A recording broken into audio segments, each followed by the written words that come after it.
반려동물을 사랑하는 전국의 반려인 여러분 반갑습니다. 박 원장입니다.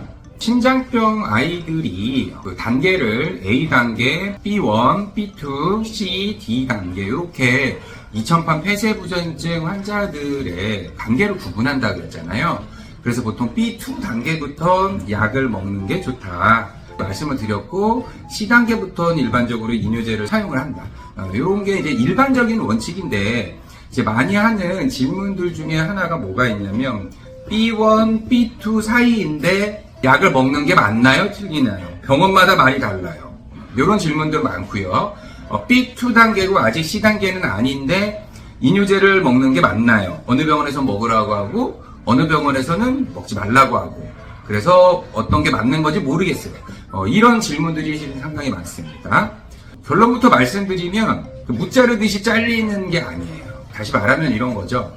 뭐 예를 들어 신장의 리모델링이나 이런 정도가 현 단계는 B1이 맞다라고 했는데, 만약에 이 친구가 역류, 피가 새고 있는 양이 생각보다 많아요.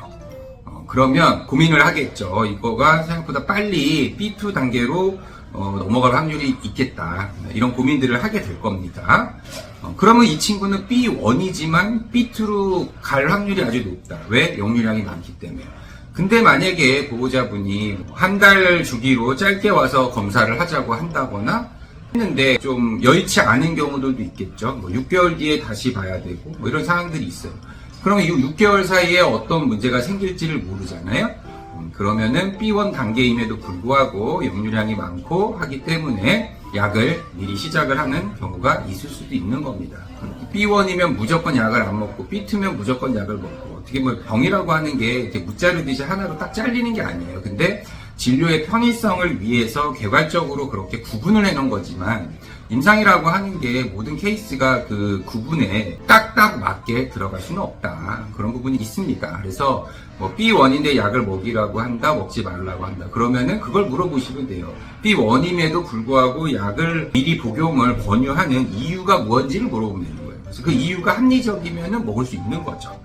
근데 그 이유가 이렇게 합리적이지 않고 뭐 좀 뜬구름을 잡는 것 같다, 이러면은 그거는 이제 고민을 해봐야 되는 문제고, B2와 C 단계에 있어서도 이게 이뇨제를 먹어야 되냐 말아야 되냐라고 하는 이슈에 있어서도 똑같이 적용이 됩니다.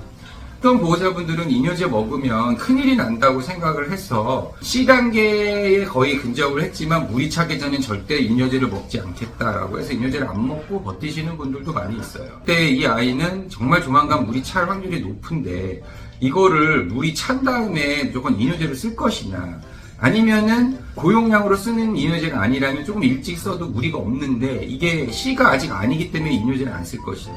어쨌든 폐수종이 온다는 것은 그만큼 위험하다는 거거든요. 이 위험을 경험하고 나서 이뇨제를 줄 거냐, 그 전에 사전에 미리 줄 거냐, 이런 부분에 대해서 당연히 고민이 필요한 거죠. 근데 B2는 무조건 안 되고 C는 무조건 줘야 되고, 이렇게 구분을 해버리면 이 단계에서 이뇨제를 줄지 말지에 대해서 정확하게 되질 않는다. 여기서도 마찬가지. B2인데 왜 우리 아이가 이뇨제를 적은 용량이라도 C가 아님에도 써야 되는지, 거기에 대한 합리적인 설명이 들어갈 수 있으면 써도 된다 라는 거를 저는 개인적으로 그렇게 말씀을 드리고, 제 환자들은 그렇게 하고 있습니다, 실제로.